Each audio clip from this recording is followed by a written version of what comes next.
So when this originally happened and my gaming grievance was actually going to be about Red Dead Online. So the subreddit for Red Dead Online, I'm a huge Red Dead Online player. I love Red Dead Redemption 2. I think it's probably my favorite game of all time. And right now, the Red Dead Online community are trying to get this hashtag going called Save Red Dead Online. And they've got it covered by Kotaku, Polygon, Game Rants, like Forbes, I think, also did a coverage of it. And they think that this will get Rockstar's attention and Rockstar will come back to them and give them exactly what they want. And we can actually scroll this down. I'll tell you when to stop scrolling. Good. Stop right there. But I'm here to tell you, and you're going to have to cut this B-roll in a second, because it's done. And what I do think there is a larger discussion about Red Dead Online and that we need to have eventually about game design versus immersive experience and comparing the Red Dead Online multiplayer experience versus the solo player one. But I actually want to talk about something so much more important than Red Dead Online. Sexism in gaming. In joining G4...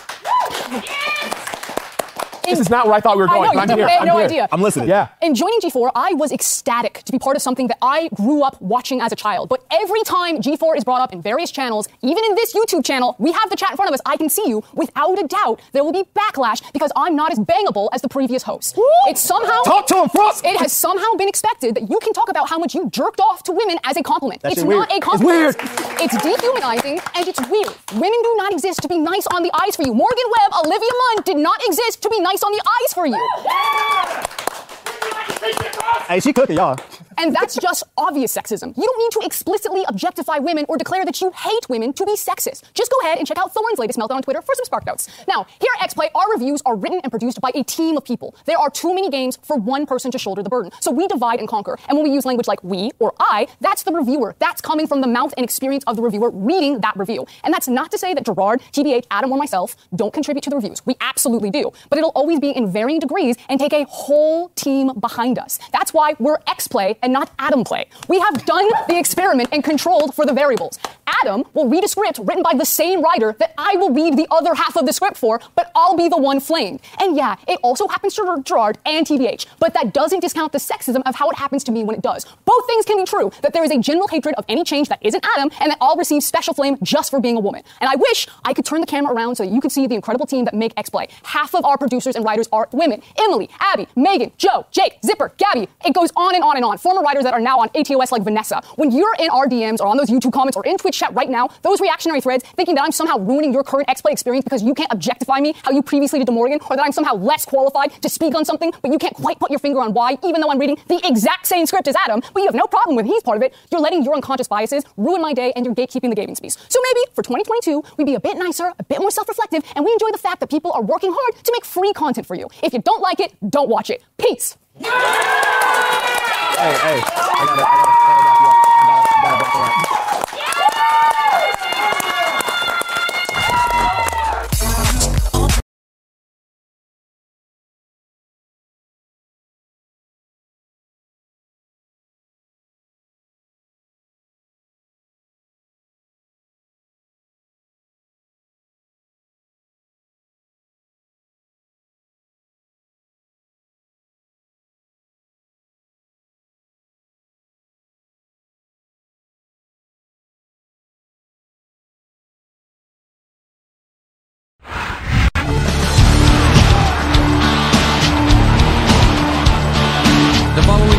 is scheduled for one fall.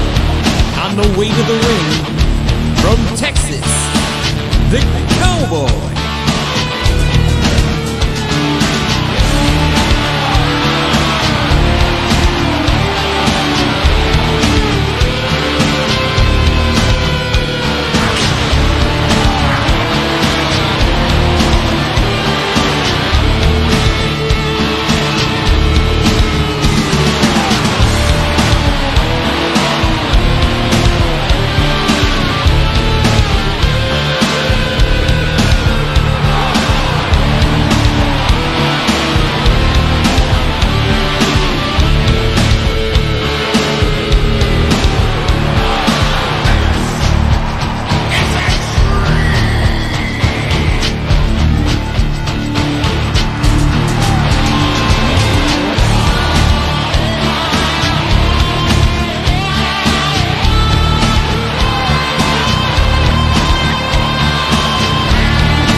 The opponent from Portland, Oregon, the Monster.